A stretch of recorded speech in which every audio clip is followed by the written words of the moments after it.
Hi friends, ఎలా ఉన్నారు? బాగున్నారా? మేము ఇలా బాగున్నామండి. ఇంకో ఇక్కడ మా కాడ మురుకులు అమ్ముతారు. సాయంత్రం పూట మాది వీధి చేసి మురుకులు అమ్ముతారు. మా పిల్లల్ని తీసుకురమ్మంటే 60 రూపాయలు అయితే తెచ్చిందండి. ఇగో ఇక్కడ 10కి 2 ఇస్తారు. ఇవి మురుకులు దేవి ఇంట్లో చేసుకోవచ్చు, కానీ మేమైతే మాత మురుకులు అది లేదు. అందుకే మా గల్లీని పక్కనే అమ్ముతారు. తీసుకొచ్చింది 100 రూపాయలు ఇచ్చినాం. 100 రూపాయలు ఇస్తే కొనుక్కొచ్చింది. మా చిన్న అమ్మాయికి పైసలు ఉంటే చాలా అండి. ఇంత ఖర్చు పెడుతుంది అంటే అంత ఖర్చు పెడుతుంది పైసలు మొత్తం. హాయ్ ఫ్రెండ్స్, ఎలా ఉన్నారు? బాగున్నారా? మేము బాగున్నాను. మీరు బాగున్నారా? నేనండి ఇప్పుడే 10 కిలో వచ్చాను. ఇప్పుడు వచ్చింది 10 నిమిషాలు అయింది. చెప్పండి ఇంకేం చదువుకుందావే చెప్పు చెప్పు నువ్వు అయితే మాట్లాడితే. ఇగో 60 రూపాయలు అయితే తెచ్చిందండి. ఇగో గిన్నె అమ్ముతారు కదా మనకు. 100 రూపాయలు ఇచ్చిన 100 రూపాయలు ఇస్తే 60 రూపాయలు అయితే తెచ్చింది. 10కి 2 అందుకే తింటారులేదు మర్చిపోటని తీసుకొచ్చింది. ఇంకా పెట్టాలి మీద ఇంకా ఇదండి. ఇక కవర్లోనే వేసి ఇచ్చింది. ఇది పనిస్తుంది పెట్టండి మీకు. ఇంకొకటి అండి, మా తమ్ముడికి నేను ఇట్లా పైసలు కావాలంటే మా మరదలు మా తమ్ముని భార్య దుకాణం. మా తమ్ముడు అసలు నేను హోటల్లో పని చేస్తుండే. కోస్కిలో హోటల్లో పని చేస్తాను. హోటల్లో పని చేస్తే అక్క నేను దుకాణం పెట్టుకుంటా అంటే మాకు తెలిసిన ఉంది ఆమె మా కాడ. అయితే ఆమె తన పైసలు అడిగి ఇప్పి అంటే అడిగి ఇప్పించినామండి. ఎంత అంటే 30,000 ఇప్పించినాం. సంవత్సరమాయ 3 రూపాయల మితిలాగానే సంవత్సరమాయ. అన్నీ అగ్రిమెంట్ రాసుకున్నారు, అన్నీ రాసుకొని ఇచ్చిండ్రు. ఈమె సంతకం ఉంది, ఆమె మా తమ్ముడికి గిట్టు ఉండదు. అన్నీ చేసుకున్నారు. 1 సంవత్సరం అయింది. ఇక పైసలు ఇస్తాను లేడు. ఇప్పుడు ఈ 2 నెలల నుంచి ఆమెకి ఇప్పుడు ఆమెకి అవసరమే కదా సంవత్సరమాయ. 2 నెలలు అవుతుంది అడగబట్టి. ఇస్తా అని అస్సలు ఇస్తూనే లేడు. పాపం ఆమె అయితే టెన్షన్ పడుతుంది. పాపం ఆమెకైతే కష్టం చేసుకున్న పైసలు ఇంట్లో ఎవరికైనా పైసానే కదా. మా తమ్ముడేమో అసలుకి ఇస్తానే లేడు. ఇప్పుడు ఏమన్నాడు, నేను వస్తుండ అక్క హైదరాబాద్ పైసలు తీసుకొని వస్తాన్నాడు. సరేలే వస్తున్నాడు కదా అన్నాము. ఫోన్లు లేపితే మాట్లాడు. అస్సలు ఒక ఫోన్ లేపుతలేడు. 11 గంటలకు నేను ఫోన్ చేస్తే నేను వస్తున్నాక స్నానం చేసుకొని తిని వస్తా అని చెప్పిండు.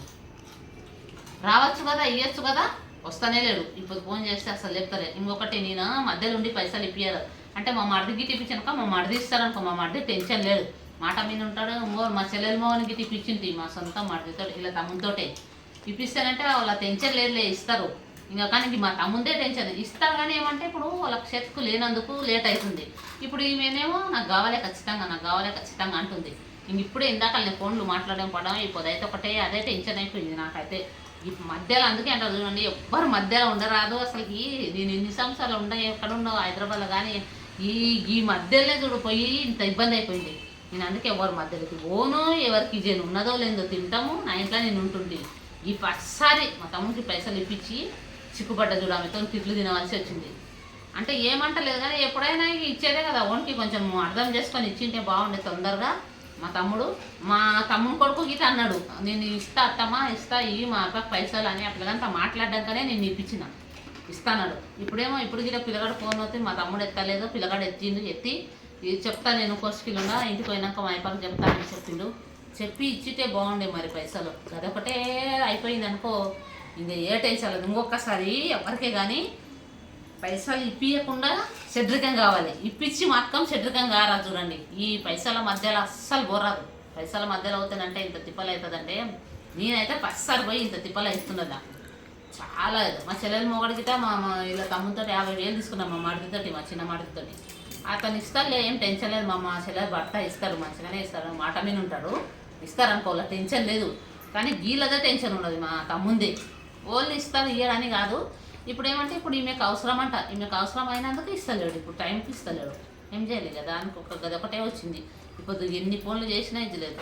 ఫోన్ ఎప్పుడు ఇస్తాడో ఏమో. ఫోన్ అయితే లేపుతానే లేడు. పిల్లగానే అయితే చెప్పిన వాళ్ళు ఊరికి వస్తారంట అని చెప్పిన. ఆ పిల్లగాడు పోయి వాళ్ళ నాన్నని చెప్తే మరి చెప్పని ఇచ్చేస్తే అయిపోతుంది కదా, ఎవరి పైసలు అయినా అని. అందుకని ఎవరే కానీ అసలు ఈ మధ్యలో పైసలు ఇచ్చేట వాళ్ళ మధ్యలో ఓనని రాదు. ఇవ్వకుండానే ఇది అవుతుంది. కానీ దీంట్లో పోతే చాలా తిప్పలు అవుతుంది.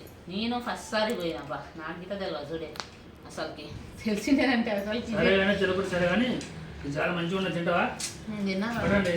నేను తిన్నా జరగ తినేసాయి. నువ్వే తినేసాయి. నేను తిన్నా. మేము పనికి వెళ్ళింది కదా, వచ్చేటప్పుడు ఇక్కడ వస్తారు. 6 గంటలకు వచ్చినాం, 5:30కు వచ్చినాం, 5 గంటలకు వచ్చినాం. తిన్నా నేను ఛాయలు వేసుకొని తిన్నా ఒకటి ఓల్లా. నేను తిన్నాను కానీ తిన్నాను నేను తిన్నాను.